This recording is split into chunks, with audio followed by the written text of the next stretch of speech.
అందరు కూడా బైబిల్స్ అట్లయితే మరి ఆది కాండము 16వ అధ్యాయం, ఆది కాండము 16వ అధ్యాయం 8వ వచనం చదువుకుందాం. ఆది కాండము 16వ అధ్యాయము 8వ వచనం.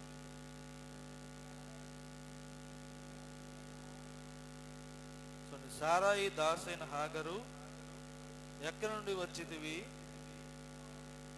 ఎక్కడికి వెళుచున్నావని అడిగినందుకు అది నా యజమానురాలైన సారాయి యుద్ధ నుండి పారిపోతున్నానని. చాలా ఈ చిన్న మాటలు మరి అందరూ కూడా ఈ మాటలు చదవండి. ఆది కాండం 16వ అధ్యాయం 8వ వచనం చదవండి అందరూ కూడా. అప్పుడు యెహోవా దూత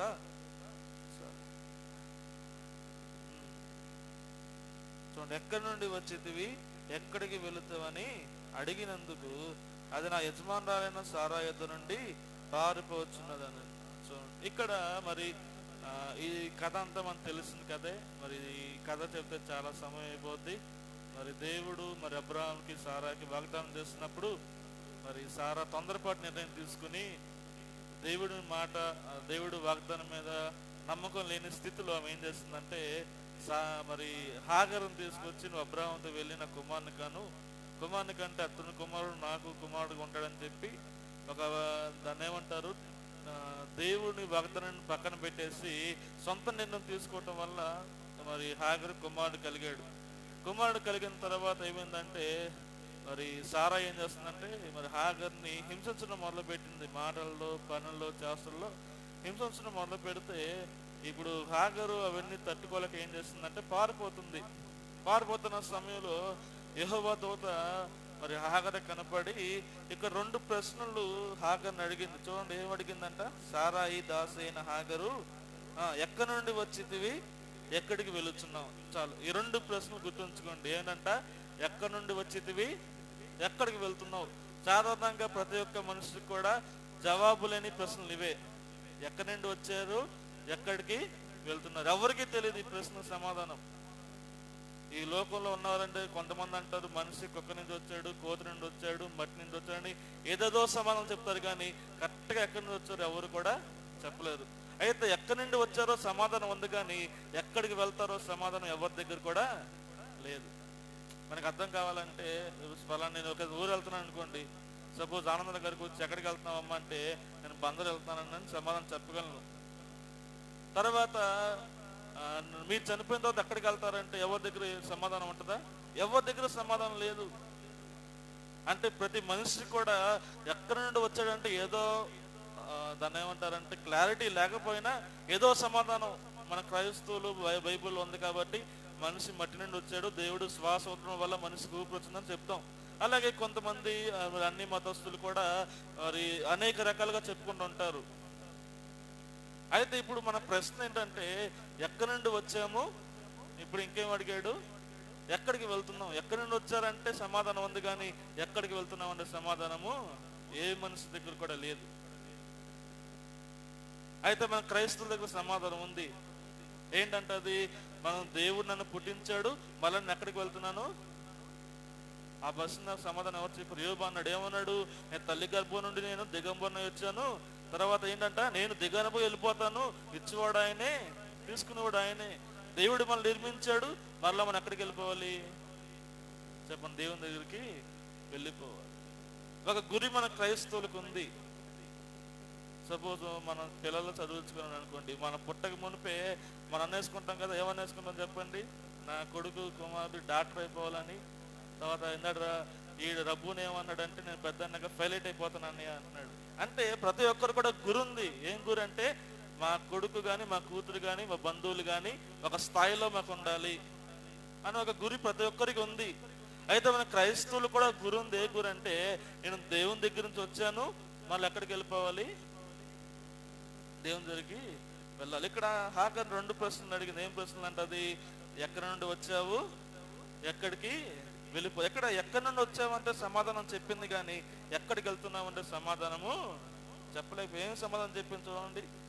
ఎక్కడి నుండి వచ్చేటివి, ఎక్కడికి వెళ్తున్నావని అడిగినందుకు అది నా యజమానురాలైన సారా యుద్ధ నుండి పారిపోతున్నానని చెప్పింది, కానీ ఎక్కడికి వెళ్తుందో చెప్పలేకపోయింది. ఎందుకంటే వాళ్ళకి వేరే గమ్యం లేదు.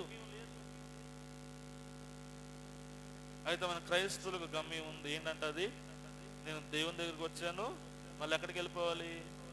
అందుకని అపోస్తలుడైన పౌలు గారు అంటారు, హెబ్రీ రాసిన పత్రిక 11:13 చూడండి సార్. హెబ్రీ రాసిన పత్రిక 11:13.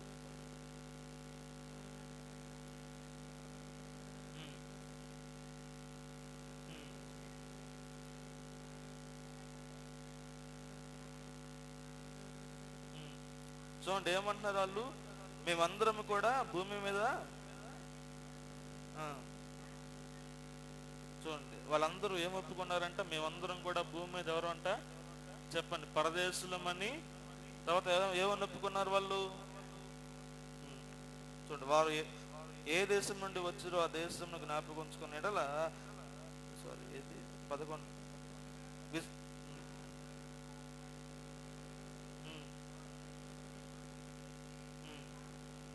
చూడండి, తమ భూమి మీద పరదేశంలోను యాత్రికులై ఉన్నామని ఒప్పుకొని విశ్వాసం గల వారై వృత్తి పొందిరి.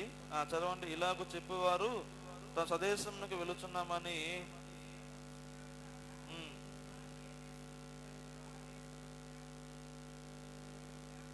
చూడండి, వారు ఏ దేశం నుండి వచ్చారో ఆ దేశం ఏం చేసుకోవాలంట, జ్ఞాపకం ముందుంచుకుని ఎడల మరలా వారు వెళ్ళుటకు వారికి వీరు కలిగెను. చూడండి, ఇక్కడ ఏమంటున్నాడంటే, మరి అపోస్తలుడైన పౌలు గారు హెబ్రీ సంఘం చెప్తున్నాడు. ఏమన్నాడు ఇక్కడ చూడండి, మనందరం కూడా యాత్రికులము, మనందరం కూడా పరదేశవారం. బైబిల్లో మనిషి యొక్క ఆయుష్ గురించి ఏం రాస్తుందంటే చెప్పండి, ఏం రాస్తుంది? ఒక చోటేమో గడ్డి పువ్వు లాంటిదని రాస్తుంది, ఒక చోటేమో నీటి బుడగలా అని రాస్తుంది, ఒక చోటేమో మట్టి మీద పడి నీళ్లు ఎలాగైతే మనం తిరిగి తీసుకురాలేమో అట్టి స్థితిలో మన జీవితం ఉందని బైబిల్లో రాస్తుంది. అయితే ఇటు మాటలు కూడా అపోస్తలుడైన పౌలు అంటున్నాడు, మనందరం కూడా యాత్రికులము, ఇంకెవరమంట పరదేశులము. అయితే ఇక్కడ ఇంకో మాట అన్నాడు, ఏమన్నాడు అంటే, మీరందరూ కూడా ఎక్కడి నుండి వచ్చారో జ్ఞాపకం చేసుకుంటే మరలా తిరిగి వెళ్ళుటకు ఏం కలిగిద్దంట, వీలు కలిగిద్ది. ఎక్కడి నుండి వచ్చామో జ్ఞాపకం చేసుకుంటే మళ్ళీ వెళ్తానికి ఏమైందంట, వీలు కలిగిద్ది. అంటే మనం ఎక్కడి నుండి వచ్చామో మనం ఏం చేయాలి, ఎప్పుడు కూడా జ్ఞాపకం చేసుకోవాలి. ప్రతి క్రైస్తవుడికి జ్ఞాపకం చేసే విషయం ఏంటంటే, నేను దేవుని దగ్గర నుంచి వచ్చాను, మళ్ళీ నేను దేవుని దగ్గరికి వెళ్ళాలి. మన ఫోకస్ అంతా ఎక్కడ ఉండాలంటే దేవుని పైన మాత్రమే ఉండాలి. ప్రతి క్రైస్తవుడు కూడా, మనం విశ్వాసం వచ్చిన ప్రతి వారు కూడా, ప్రతి ఒక్కరు కూడా ఎక్కడ ఉండాలంటే, నేను అక్కడి నుండి వచ్చాను కాబట్టి నేను అక్కడికి వెళ్ళాలి. అందుకనే దావీదు గారు అంటున్నారు, నేను సదాకాలము నా గురి ఎక్కడ పెట్టాడంట, యెహోవా. ఎందుకంటే తనకు తెలుసు నేను దేవుని దగ్గరికి వచ్చాను కాబట్టి నేను మళ్ళా దేవుని దగ్గరికి వెళ్ళిపోవాలి. కాబట్టి నా గురి మొత్తం ఎటుంది చెప్పండి.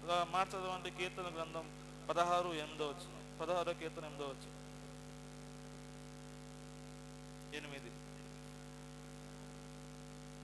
16వ కీర్తన 8. చూడండి, సదాకాలము యెహోవా యందు నా గురి నిలుపుచున్నాను, ఆయన నా కుడి పార్శ్వమున ఉన్నాడు కనుక నేను కదల్చుకోను. చూడండి, ఒక దావీదు గారు అంటున్నాడు, సదాకాలము నా గురిట ఉంది, యెహోవా వైపు ఉంది కాబట్టి ఏమంటున్నాడు చదవండి. తర్వాత ఏమన్నాడు, నిలుపుచున్నాను. చూడండి, ఆయన కుడి పార్శ్వమున ఉన్నాడు కనుక నేను కదల్చుకోను, నేను కదల్చుకోను అంటున్నాడు. దానికి కారణం ఏంటంట, ముందేమన్నాడు, నా గురి మొత్తం ఎటుంది, యెహోవా వైపు. ఎందుకంటే దావీదు తెలుసు, నన్ను దేవుడు నిర్మించాడు, మళ్ళీ నేను చనిపోతే ఎక్కడికి వెళ్ళాలి, దేవుని దగ్గరికి వెళ్ళాలి. కాబట్టి నా గురి మొత్తం ఎటు ఉందంట, ఏమన్నాడు, యెహోవా వైపు ఉంది. ఈ మాటలు సాధారణంగా అనలా ఆయన. ఏమంటే చిన్నతనం నుంచి కూడా కష్టాలు పడుతూనే ఉన్నాడు దావీదు గారు. ఏమంటే అన్నలు తోసివేశారు, తండ్రి కూడా ప్రేమించిన స్థితిలో లేడు. అందరూ తోసివేసిన వాడు అందరూ ఏమనుకున్నారంటే గొర్రెలు కాసుకుని వాడిగా చూశారు, కానీ ఎప్పుడు కూడా తన కుమారులకు ఎవరు చూడలే దావీదు.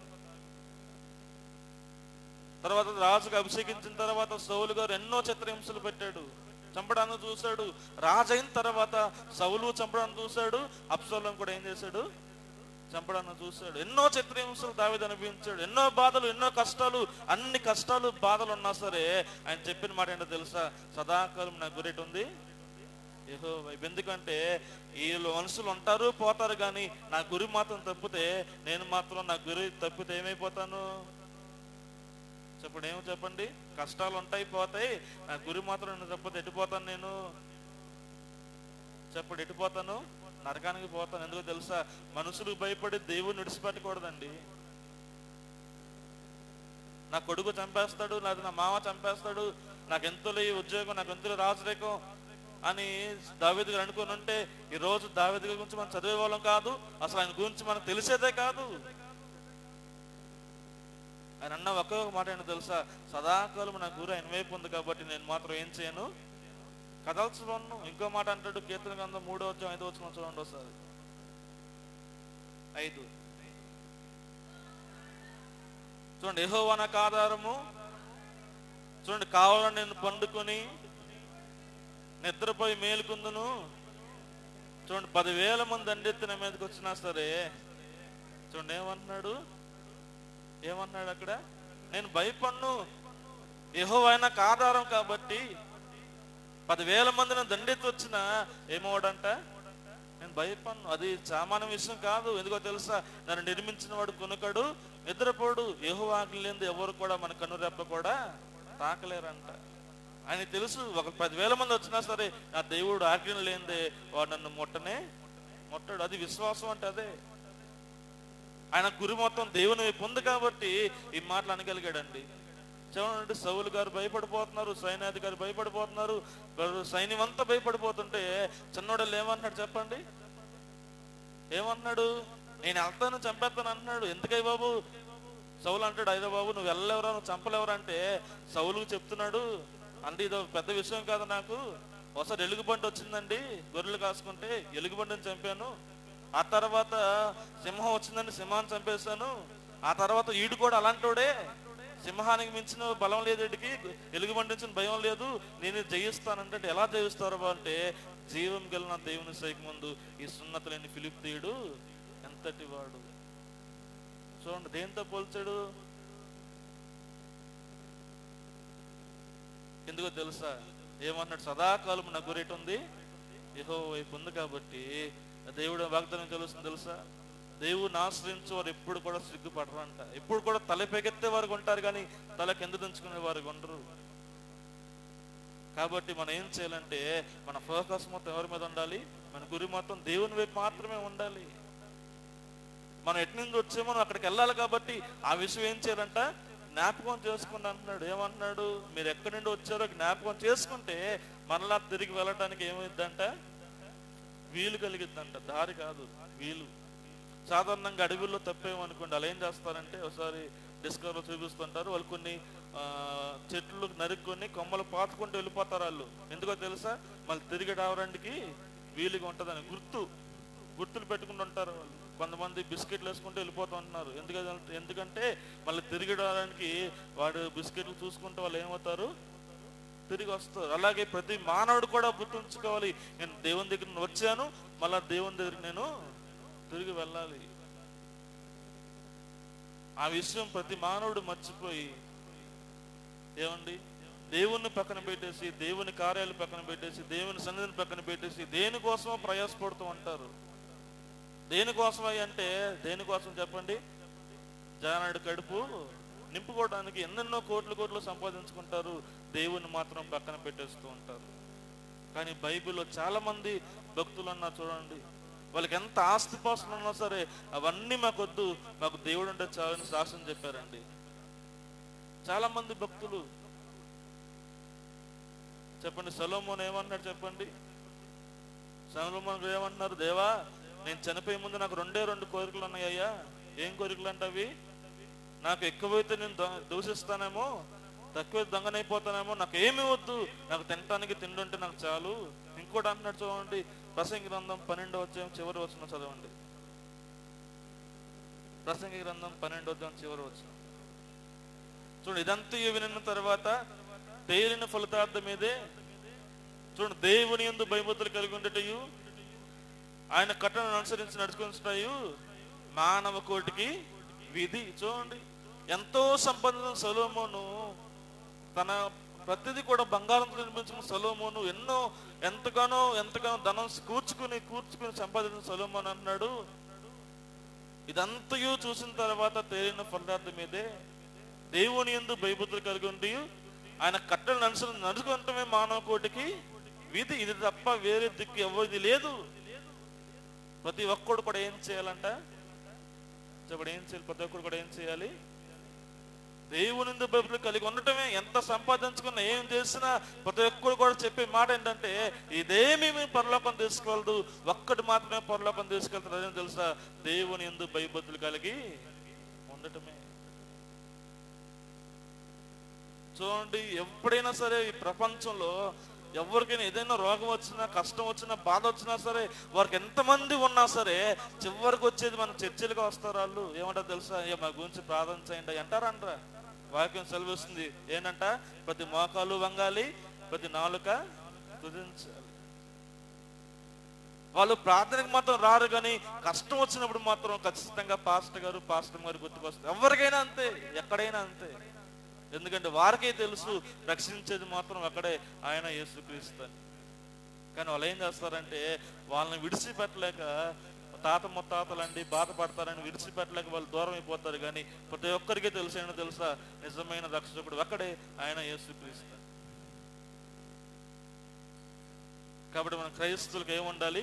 ఒక గురంటూ ఉండాలి. ఏం గురి అంటే అది నేను దేవుని దగ్గర వచ్చాను కాబట్టి నేను ఎక్కడికి వెళ్ళిపోవాలి? చెప్పండి, ఎక్కడికి వెళ్ళిపోవాలంట? దేవుని దగ్గరికి వెళ్ళిపోవాలి. అందుకని అపోస్తలుడైన పౌలు అంటాడు,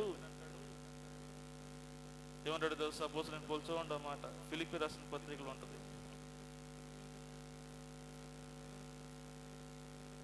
3వ అధ్యాయం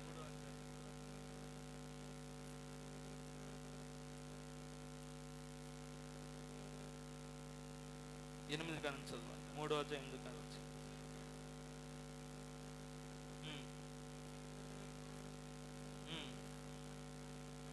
చూడండి, సమస్తము నష్టముగా ఎంచుకొనుచున్నాను, క్రీస్తును సంపాదించుకొని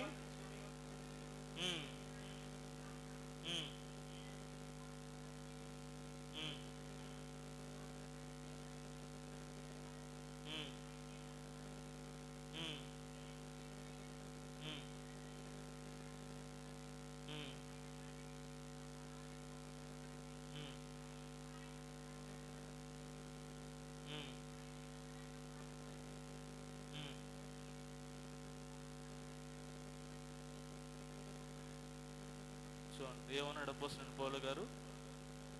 చెప్పండి, ఏమన్నాడు? సమస్తము కూడా దేని తెంచాడంట? పెంటతో సమానంగా ఎంచాడంట. మనం దేనికోసం పరిగెడుతున్నాం చెప్పండి? ఇప్పుడు చెప్పండి, దేనికోసం పరిగెడుతున్నాం మనం? ఆలోచించండి.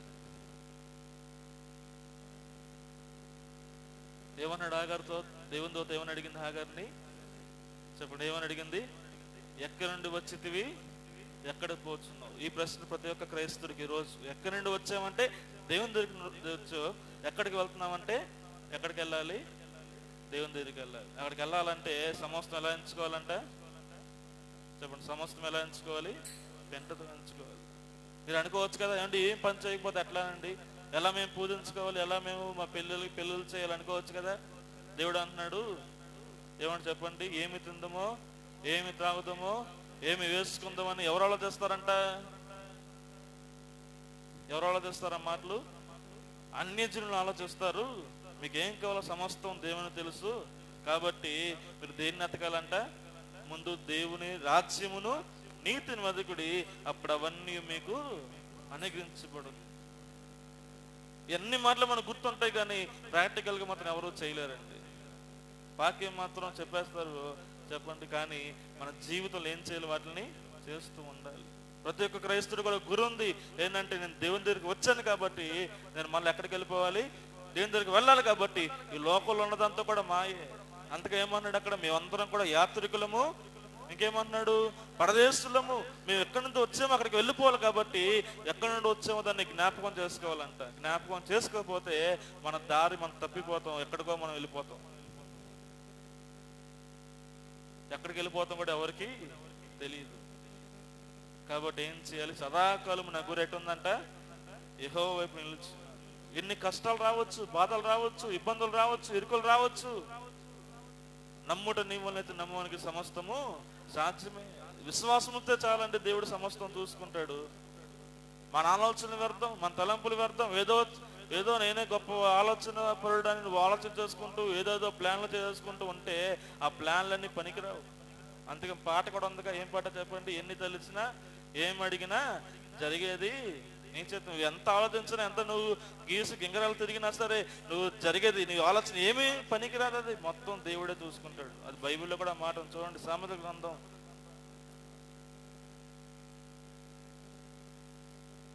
19వ అధ్యాయం 28వ వచనం చదవండి సార్.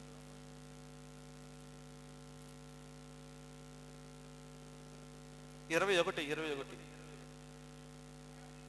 చూడండి. నరుని హృదయంలో ఆలోచన అనేకములు, యెహోవా యొక్క తీర్మానమే స్థిరం.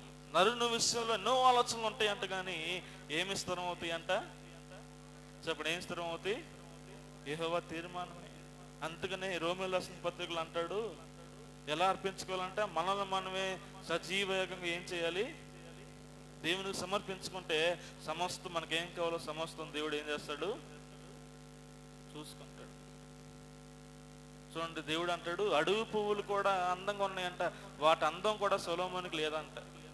అంతగా దేవుడు అడవి పువ్వులు ఏం చేశాడు? అందాన్ని ఇచ్చాడు. సొలొమోనుకి ఎంత ఆస్తి ఉన్నా సరే దేవుడు అన్నాడు తెలుసా, అడవి పూలు అనుకున్న అంత అందం సొలొమోనుకు సంబంధించిన ఆస్తులో లేదంట. అంటే దేవుడు సొలొమోను కంటే ఎక్కువగా అడవి పూలను దీవించాడు. కాబట్టి ఏం చేయాలి? మన ప్రతి ఒక్క క్రైస్తవుడు గుర్తుంచుకోవాలి, నేను ఎక్కడి నుండి వచ్చాను, ఎక్కడికి వెళ్ళాలి. ఎక్కడి నుండి వచ్చామంటే సమాధానం దేవుని దగ్గరికి వచ్చాను కాబట్టి మళ్ళీ నేను దేవుని దగ్గరికి వెళ్ళాలనే విషయం గుర్తుంచుకొని ఏం చేయాలంట? ఏమంటున్నాడు? ఇదంతా వినిన తర్వాత తేలిన ఫలితార్థం మీదే దేవుని యందు భయభక్తులు కలిగి ఉండి ఆయన కట్టడలు గైకొనటయే మానవ కోటికి ఏంటంట? విధి అంటున్నాడు. చూడండిరా బాబు, నా జీవితంలో చూడండి ఎంతో సంపాదించాను అని సాక్ష్యం చెప్తున్నాడు. అక్కడ ఎంతో సంపాదించాను నేను సంపాదించిన ఆస్తి బైబిల్లో ఎవరి దగ్గర లేదు. అయితే ఈ మాటలు వినండి, ఏమంటున్నాడు? ఇదంతా కూడా వ్యర్థము, సమస్తము వ్యర్థము. సూర్యుని కింద జరిగే ప్రతి కార్యము కూడా వ్యర్థమే. ఇవ్వాలంటే దేవుడు ఇవ్వాలి, తీసుకోవాలంటే దేవుడే తీసుకోవాలరా బాబు. నువ్వు ఎంత ఆలోచించి నువ్వు ఎంత చించేసుకున్నా సరే నువ్వేమీ చేయలేవు. కాబట్టి వచ్చి బైబిల్ వచ్చి ప్రార్థన చేసుకోరా బాబు అంటున్నాడు. మనం మాత్రం ప్రార్థన పక్కన పెట్టేసి చెప్పండి ఏదో పనులు చేసుకుంటూ ఉంటాం, ఏదో చేయాలని చెప్పి ఎన్నో ఆలోచనలు ఉంటాయి మనకి. ఎందుకు ప్రార్థన రాలేదంటే రకరకాల కబుర్లు చెప్తూ ఉంటాం కదా, ఈ పని ఉంది, ఆ పని ఉంది, ఆ ఆఫీస్కి వెళ్ళాలి, ఈ ఆఫీస్కి వెళ్ళాలి. ఏమండి,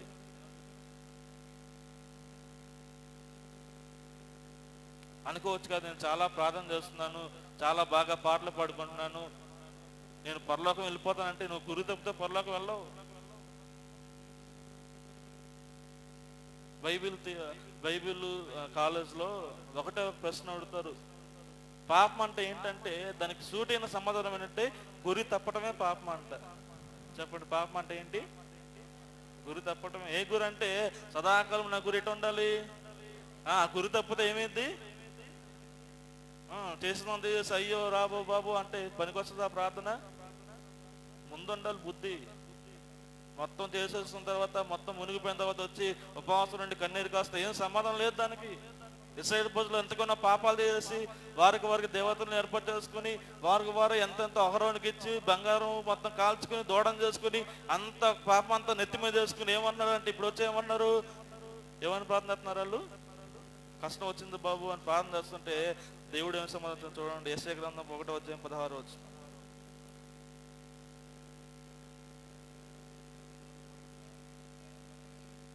చదవండి.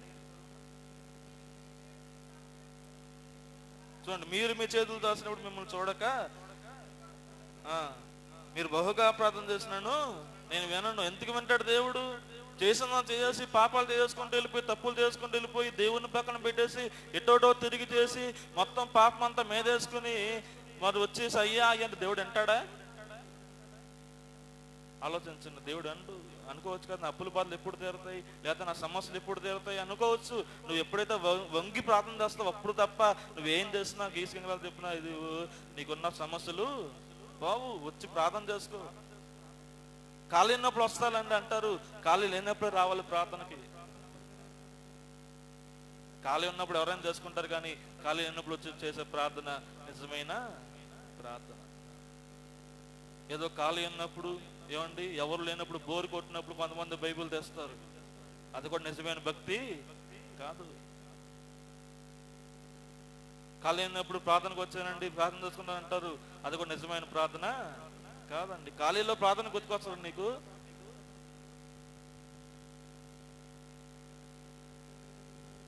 దేవుడు ఏమన్నాడు? ప్రయాసపడి భారం మోచిన సమస్త జనులారా నా యొద్దకు రండి, నేను విశ్రాంతి కలుగుతానంటే మనంతా కూడా మన బాధలను నెత్తిమెట్టేసుకుని ఆఫీస్ చుట్టూ, ఈ గుడి చుట్టూ మనం తిరిగి తిరిగి తిరిగి దేవుని దగ్గరికి వచ్చేసి అయ్యా అయ్యా అంటే దేవుడు అంటాడు అనుకున్నారా?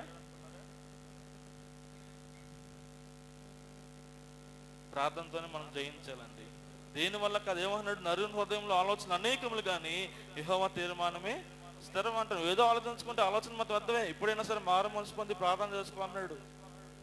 అందుకనే ఏమన్నాడు? ఇప్పుడైనా మీరు ఉపవాసం ఉండి ప్రార్థన చేయండి అన్నాడు బైబిల్లో. అందుకే ఉపవాస కోడికలు. నేను లేదు వచ్చాము, పాటలు పాడాము, వాక్యం విన్నాము, ప్రార్థన వెళ్ళిపోతాం అనుకుంటున్నారా? అయితే ఆ ప్రార్థన నిజమైన ప్రార్థన కాదు. మీరు రావసరం, మేము చెప్పవసరం. కరెక్ట్గా టైంకి వస్తారు, కొంతమంది టైం దాటినాక వస్తారు. అది కూడా గురి తప్పటమే. చెప్పండి, ఎవరిని అమ్మారో గారు లేకపోతే కలెక్టర్ గారు టైం ఇచ్చారు అనుకోండి, 10 గంటలు రామంటే 10:30కి వెళ్ళిపోయి నువ్వు కాళ్ళ మీద కాలేసి కూర్చుంటావా? మరి ఎమ్మెల్యే కంటే గొప్పడు కాదా మన దేవుడు? ఏమండి, ఎంఆర్ఓ కంటే గొప్పడు కాదా? ప్రెసిడెంట్ గారి కంటే గొప్పడు కాదా? వాళ్ళకి ఇచ్చిన గౌరవం మరి ఈయనకేది? ఏం ప్రార్థన, ఏం భక్తి? చెప్పండి, గుడి మీద నిజమైన క్రైస్తవులను చెప్పండి ఎవరండి ఇప్పుడు? గురి లేని బతుకులు బతుకుతున్నాం అండి మనం. గురి లేదు, ఏదో వస్తున్నాం వెళ్తున్నాం.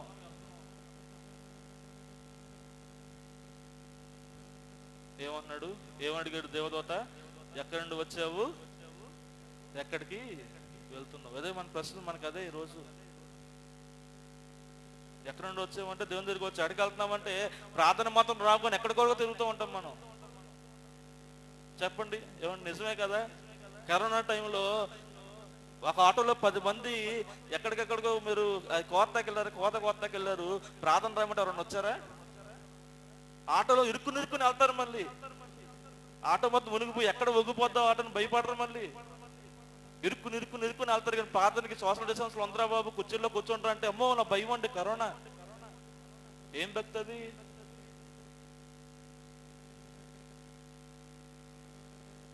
అలా చేస్తే దేవుడు మన ప్రార్థన వింటాడా? చెప్పండి, వింటాడా?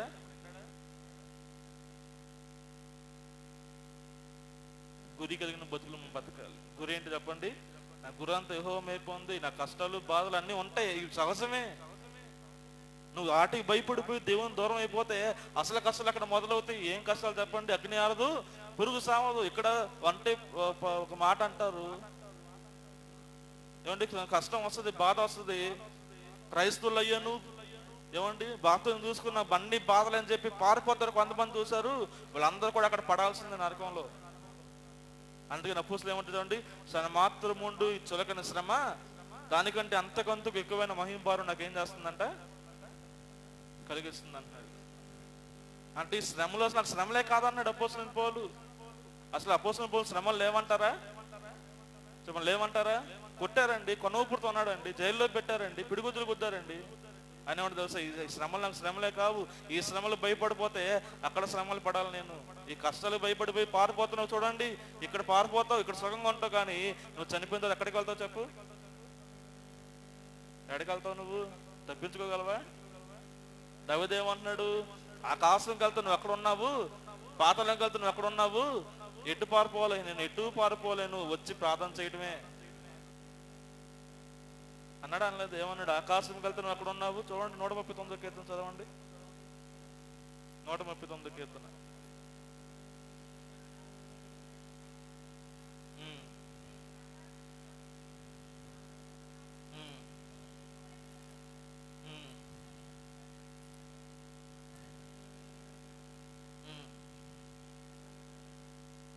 ఆరో వచనం చదవండి.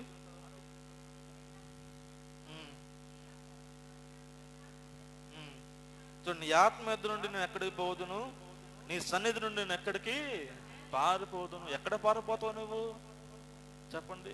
ఇప్పుడు దొంగతనం చేశారు అనుకున్న బొరక్కను పారిపోతారు, ఎవరికి కనపడరు. కానీ దేవుడు మొత్తం సీసీ కెమెరాలేగా దేవుడిది. ఏమన్నాడు? నేను ఆకాశం నుండి తేటగా చూస్తున్నాను, ప్రతి నాకు ఎలా కనపడుతుంది దేవుడు చెప్పండి? ఎలా కనపడుతుందంట? స్పష్టంగా కనపడుతుందంట. మనుషులను మోసం చేయగలను, దేవుడిని మోసం చేయగలవా? పాస్టర్ గారు సాకులు చెప్పగలను, దేవుని సాకులు చెప్పగలవా చెప్పండి?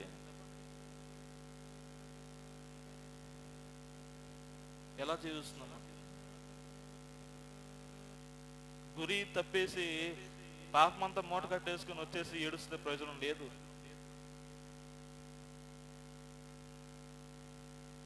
చెప్పండి, ఏ ప్రశ్నలు మనకి? ఎక్కడి నుండి వచ్చాము, ఎక్కడికి వెళ్తున్నాం, ఎక్కడికి వెళ్దామో మనకి సమాధానం ఎవరికి లేదు. నాకే లేదు, మీకే లేదు, ఎవరికి లేదు సమాధానం. అందుకని ఉపవాస కొడుకులు పెట్టుకుని ప్రార్థన చేసుకుంటే సమాధానం మనకి ఏం చేస్తుంది? దొరికిద్ది. ఇప్పుడైనా ప్రార్థన చేయండి. సమయానికి రండి ప్రార్థనకి. సమయాన్ని రాపోవడం కూడా గురి తప్పటమే. ఆ గురి తప్పడం కూడా పాపమే.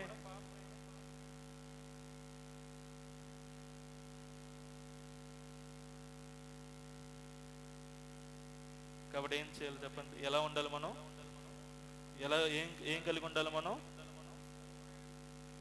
గురి కలిగిన బతుకులు మనం జీవిస్తుంటారు. మన పిల్లలకి మనం గురి ఉంటుంది. ఏమి గురి అంటే, ఎట్లాగైనా నేను ఎంత కష్టాలన్నా పడినా పర్లేదు, కానీ నా కుమారుడు నా కుమార్తె మాత్రం ఒక స్థాయిలో ఉండాలని ఆలోచిస్తాను. చూసారు? ఆలోచన ఆత్మీయ జీవితంలో ఉండాలి. నాకు ఎన్ని కష్టాలైనా పర్లేదు, కానీ నా గురి మాత్రం నేను తప్పకుండా జీవించాలని ఆశ నీకుంటే దేవుడు తప్పకుండా మనం దీవిస్తాడండి.